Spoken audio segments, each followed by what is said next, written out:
बाबू ने कोई दिक्कत नहीं बाबू ने भाई हो कि नहीं बताओ ना। कहना है भाई है ये। आपसे बढ़िया भाई कौन मिलेगा जो उतना मजा देता है? कौन आपसे सर तुम नहीं तारा बुझात नहीं क्या नहीं हम तार बंचो तो लुथा लंबर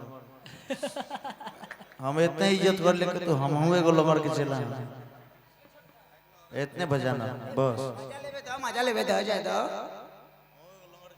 आप इतना भाई मजा देने वाला मेरा कौन मिलेगा जो गोदी टंग दो तनका मजा मिलता है ज्यादा चढ़ले रहे का ऊपर अंतरा सुने थोड़ा पी लेता हूँ थोड़ा जी लेता हूँ फटे हुए जख्मों को थोड़ा सी लेता हूँ